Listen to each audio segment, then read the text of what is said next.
So I'm here with Dr. Kara Brisson-Boivin, our Director of Research here at MediaSmarts, and we're here to talk a little bit about sharenting, which is a topic that we've been hearing about a lot lately at MediaSmarts in the news and amongst our peers. So I wanted to start by talking about what exactly is that term, sharenting. What does it mean?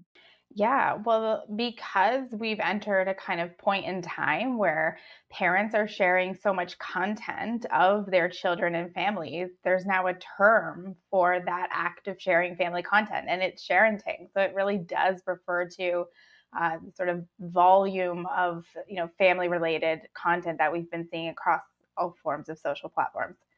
We're parents, we're maybe posting photos on our channels of our kids. What are some things that we should be keeping in mind? Like before we, click post, like what are some questions we should be asking ourselves?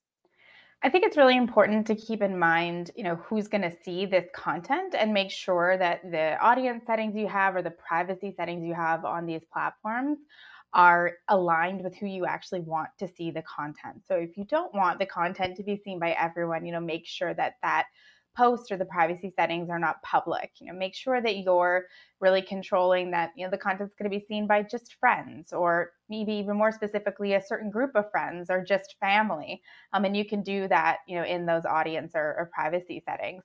I think the other thing to consider is the longevity of the content. Once we share something, we really can't get it back. It's very difficult to do that. There is recourse on platforms, certainly, to report certain content, but once we post something, it's really hard to take that content back. And I think we have to think that our kids are growing up with that, content sort of out there, their kind of childhood, in a public way, kind of expressed in a public way. And I think, you know, given that it's important to chat with our kids about how we're sharing the content, who we're sharing it with, and why. Being on social can be a really valuable thing for family life, especially if you're somebody who's not, living in the same city as most of your close relatives. Being able to share that content online is really valuable. But there also comes with some considerations, again, around making sure that it's being seen by the audiences you want it to be seen by. And then, being open to maybe taking that content down at some point if your child, decides that something that was cute when they were 4, is no longer, as adorable when they're 8, and being willing to kind of have that ongoing conversation with them about the kinds of content that you're posting about your family.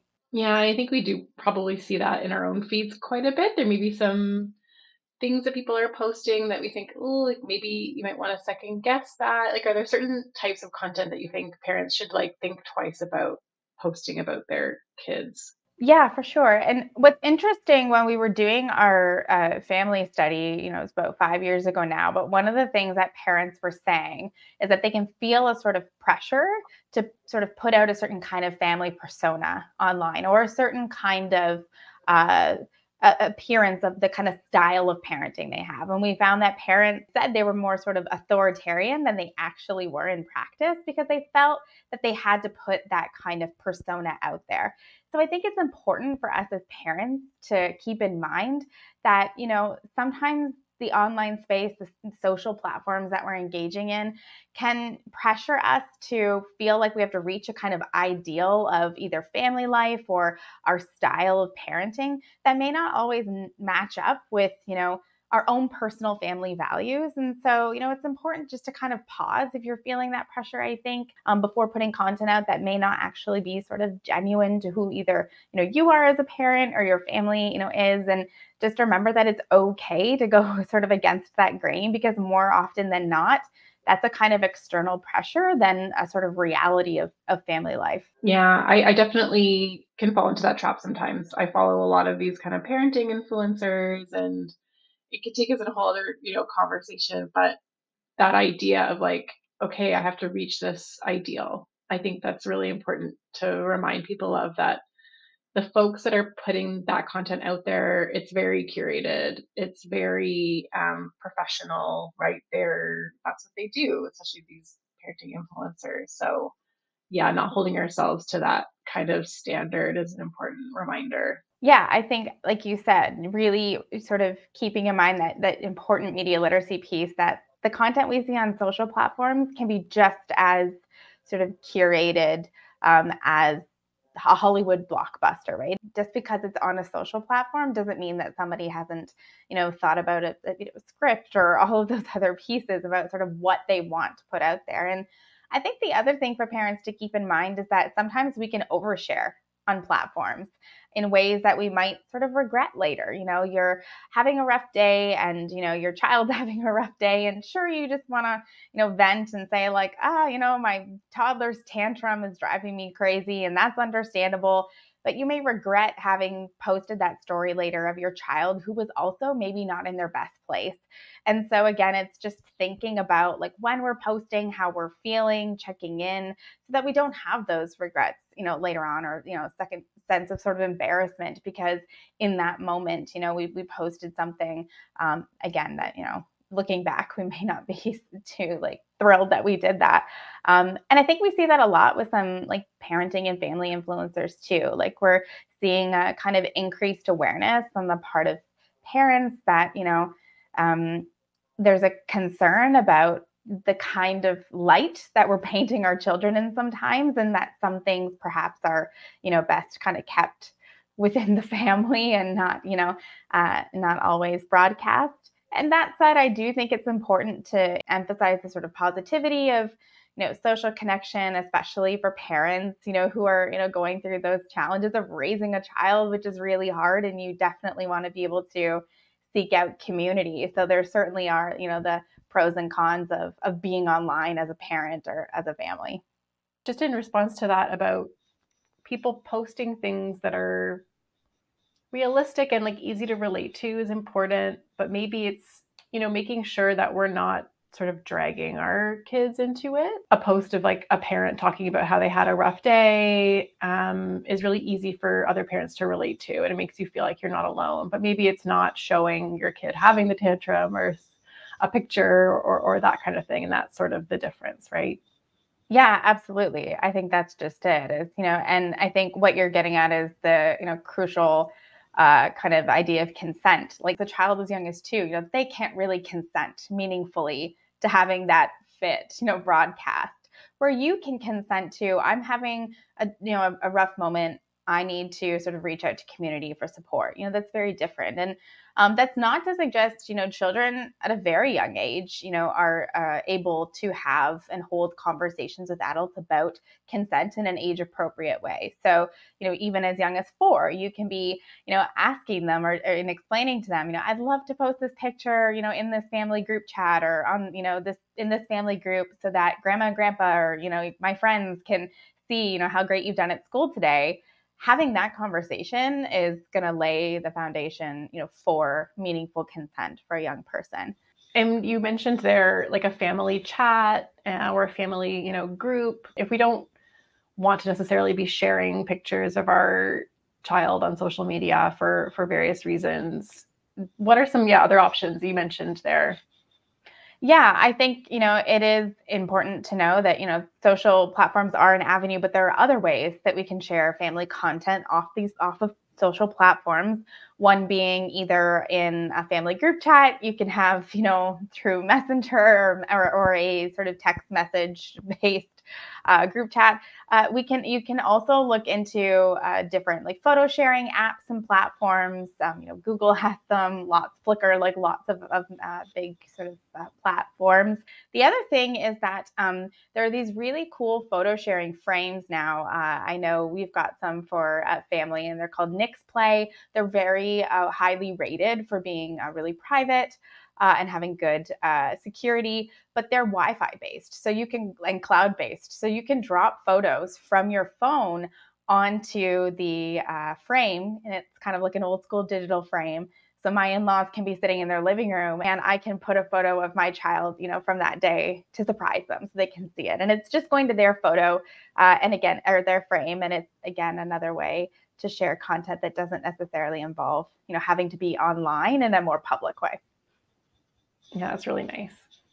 I wanted to go back to the influencers or folks that are either, already have an established following, or maybe, they're trying to establish a following as a creator online.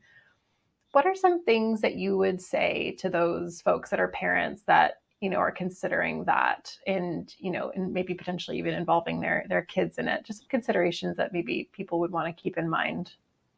I mean, first and foremost, while we're not legal experts, there are certainly legal considerations if you're going to be monetizing off your child's childhood. Like there are, laws about, children's employment and labor. So those would apply at a certain point if, you are sort of monetizing off of your family content on any major platform or video sharing space. So that certainly is a consideration.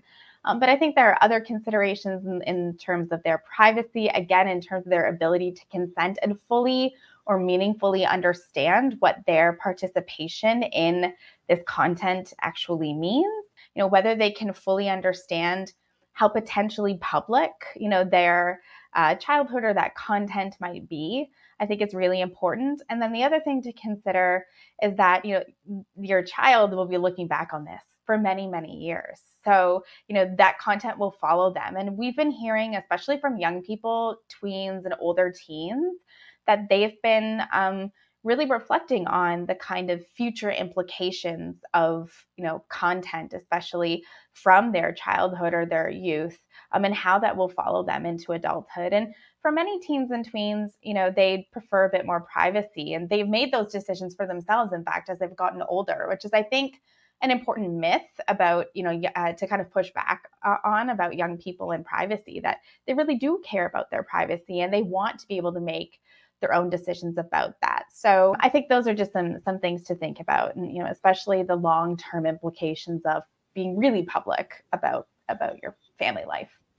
Yeah, and I've been noticing more creators like putting stickers over their kids' faces or just showing the backs of their heads, and that kind of thing. So being a little more mindful of that, they are creating a digital footprint for their child from a very young age. And, you hear people creating accounts for, their unborn kids. Like some of these kids are having, an Instagram account from the time they're born. I mean, will Instagram even be around in 10 years? We don't know what platforms everyone's going to be using. But yeah, that's an interesting one that we've seen.